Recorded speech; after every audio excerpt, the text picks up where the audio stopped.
Wow, the past afternoon has just been such a fucking fiasco because my computer decided it was gonna die on me for like an hour, so I really don't have much time to crank this out. Hopefully it gets uploaded earlier than I hoped it would. I don't know. I got like 2 other videos I want to narrate because I don't know if I'm gonna have internet access up there, so I'll just upload them, leave them on private like someone suggested, and then I'll just try to release them. I'll try to get access to a computer and go from there. But for now, I'm going to go ahead and leave you guys with a roulette and a mixed tier. So we're going to go ahead and try to fit them in the same video. The roulette is versus meteors. Both of these matches happened at my my live stream. So we'll just go ahead and play back the first one right as soon as I stop lagging. Now. Okay. So as you can see, I picked a very weird lead. Well, it's not really that weird. It looks like a lead, but the set I'm using is not a lead set. It's the sub nasty plot set. And he's going to go for a head smash and miss. And I'm like, ooh, yeah. So I'm just going to go ahead and get a nasty plot up. Just do what I do. And knowing that Aggron has shit spec D, I'm just going to go ahead and, you know, try to take advantage of that in a little bit. Sub breaks, no problem. I do have Water Pulse, which I think is 60 base power. I think that's what the Smogon set says anyway. But whatever, I go for that, and it's going to be a one-hit kill, because Aggron Spec D is just awful. And, what else do we have going on here? Okay, so we have a Ninjask, and I'm like, well, I don't want it to set up, so I'm just going to stay in. And then he turns out to be Choice Banded, which I learned later, and I was like, oh. So, I died without really doing anything, but at least I get the Switch Initiative, which is cool. So I can go ahead and come in on the Scizor with my, my weird mixed T-Tar, and then he pulls a vacuum wave, and I'm like, wait, you're special. He's like, yep. And I'm like, well, that's weird. So, he's Life Orbed, does not KO me, so I'm just gonna go ahead and kill him. Not much to it. That's what you get for being special. You're gonna get flamed. That wasn't really that funny, I'm sorry. But, I get a crit. Crit did not matter whatsoever. And now I have a useless Sandstorm going. We really picked some weird shit, and he picked a bunch of... This Ninjask actually turns out to be a huge threat to me.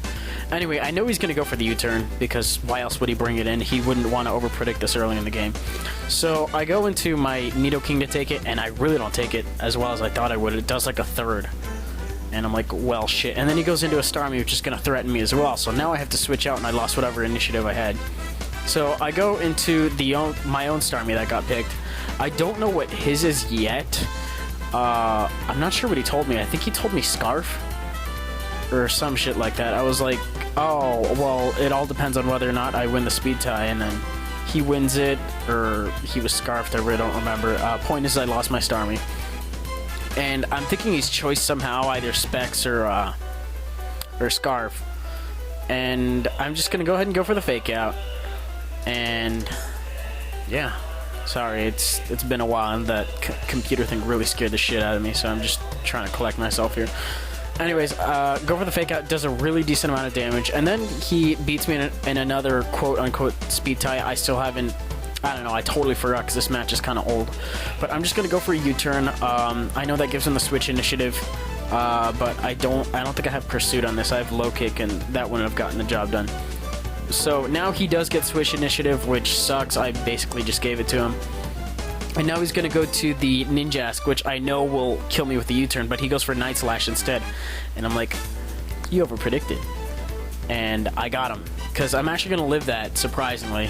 And I'm just going to go for the Ice Beam and take it out because Specs and because, yeah. So if he didn't overpredict, I would have lost, to be completely honest. And I basically just spoiled the fact that I won, but the match is almost over anyway. So we'll just go ahead and see how it culminates.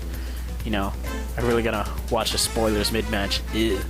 Anyways, he goes out to Magnezone. I don't know what he wants to do, to be honest, so I'm just gonna go into Wombo Combo as fodder, and then if he tries to set up a sub, I can just go for a low kick or whatever. If he's Scarfed, then, yeah. Anyway, like I said, fodder, so we're all good.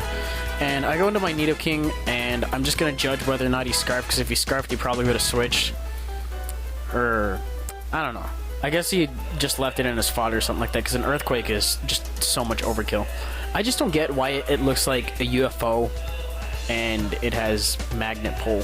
This is kind of where I wish Game Freak implemented dual abilities, where you had Magnet Pull and Levitate, so the stuff that's supposed to float, like Shandera, and some of the new stuff from the 5th gen, like, if that stuff actually floated. I don't know. Just thinking. Anyways, I go for an EQ, does less than half. Gonna do a little bit more than half with Sandstorm, so I'm thinking I can 2-hit KO, so I'm just gonna go for another one, no problem. And yeah, go from there. Earthquake does a decent amount, but I get minimum damage here. He's gonna take me out with a Power Whip, and I'm like, well, fuck. This thing's not gonna sweep me because he's gonna take Sandstorm damage. And I know he has Cut Stab because this is the one I fought probably like 2 or 3 times. So I just go to T-Tar because I know whatever I do, he's probably going to go for Explosion or Power Whip or something. He's going to die to Sandstorm next turn anyway. So he goes for the Power Whip, but whips me with his tongue. And just takes me out, and that's the game. So let's go ahead and bounce on to the next one as soon as this footage runs out. Sorry for that shit narration, by the way. I don't know. I just feel like this is a fairly shitty narration, but we're just going to go ahead and play back the next one right now. I think Kate asked me for a 2-2-2. I think that's what it looks like by the thumbnail, because I lead with Houndoom. She's scared off, so she's going to go to Melodic, and I'm just going to go ahead and set up the Nasty Plot, because this is a Sash Houndoom with Taunt, so it will shut down stuff slower than it, and I can go ahead and set up while they switch out or whatever, and I'm guaranteed at least one Nasty Plot because I'm a lead. Unless they have Fake Out or whatever. But I go for the Dark Pulse, does a little over half, and then she goes for Hypnosis. I'm like, why didn't I fucking taunt? Oh wait, because I was scared of the Stab Surf? Maybe? That was probably what my mindset was at the point. But since I haven't killed off my Sash yet, I'm just gonna stay in here, you know, try to burn some rest turns, just do what I do. I did get a Nasty Plot set up, so I'm not really gonna get another opportunity to try to get one set up. So I'm just gonna stay in here as long as I can, and hopefully I can wake up and, you know, make some use of the Houndoom I tried setting up very early, which is normally a mistake. I mean, I didn't really expect to get set up so early, but it was the first turn. I really didn't expect her Metagross to stay in. So I was like, why not? There's not really much of a better opportunity. Unfortunately, as you can see, I don't wake up in time. I really didn't get many turns. I got the Recover turn, and then I got the Surf turn, where she brought me down to the Sash. And now I bring in an old favorite of mine, which I haven't actually used in a while, just because, I don't know, I really haven't used him in a while. But the coverage he gets is great. Like, pretty much only Empoleon and a couple others resist water and poison at the same time. So I'm going to go ahead and bring it on a Melodic, knowing she's going to want to put it to sleep, but I'm actually faster than it, so I sub up, and we're just going to go from there. So I get up, what, 2 dances, I think? 1 or 2. She's going to go for a T-Bolt, break the sub.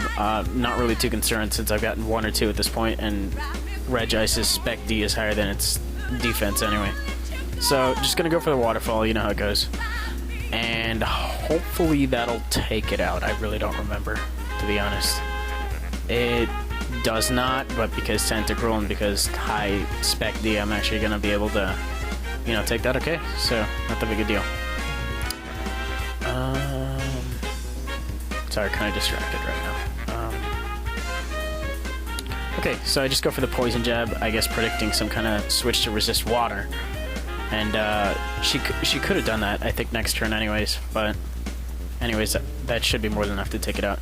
And then she goes through her Water Resist now, which is Venusaur. So I'm just going to go for a sub, thinking she might have gone for the Sleep Powder. I don't know, I have enough health where I can do one and not really be concerned with it at all. Just try to scat out this hit while I can.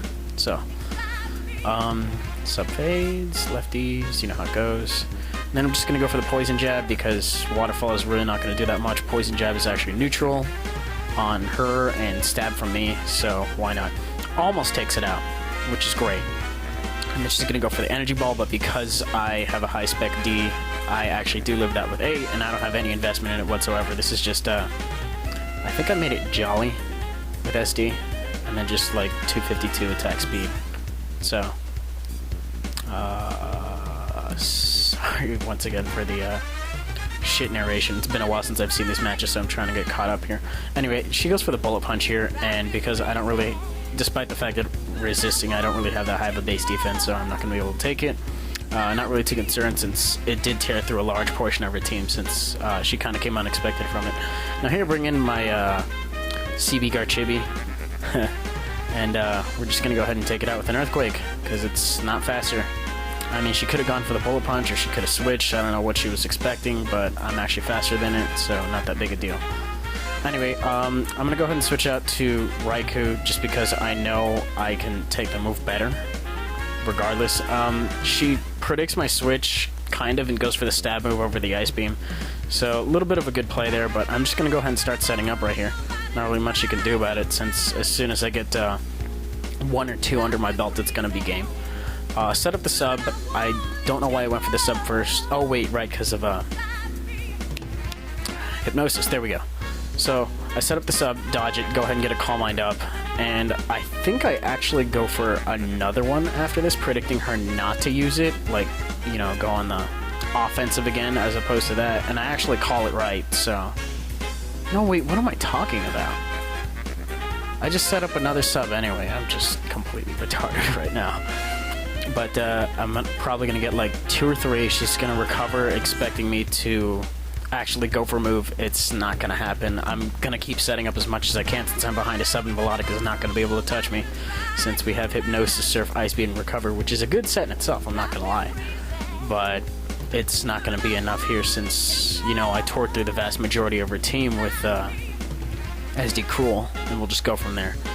Anyway, she brings in her Kingdra, but because I'm boosted a bunch, I'm just going to go for the Stab T-Bolt. I think I got 2 in, something like that.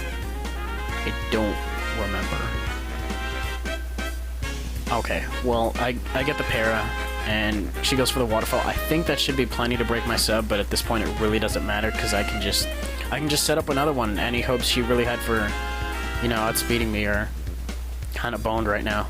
I mean, if I didn't get the para and she set up the Rain Dance, then she could have broken my sub, but then it goes back to what would you have used to outspeed me from there, unless she had another Swift Submarine weight. Anyways, useless crit was useless, didn't really matter too much. And, oh my god, what is this I am doing here? Okay, so, excuse me.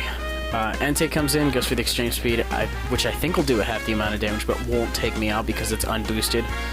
And we're just going to go for a T-Bolt. I think I only have 2 Calm Minds, so it's not going to take it out. I don't even think 3 would take it out, because 2 does... Actually, no, 3 would have taken it out, no doubt. And I'm thinking here, depending on damage variations, I can live another one. And I don't remember whether or not I do, but the game is pretty much in the bag, because all she can really do is just go for another Extreme Speed if I have something faster than it, which I think is Garchivy. And she goes for the Flare Blitz. I think I live that, to be honest. And if I don't, then she dies from recoil. So, that worked out. And that's going to be the game, guys. Not much to say here. I'm going to try to record like 2 more, upload them all tomorrow morning or tonight, set them in private, know how it goes. Just go from there. See you later.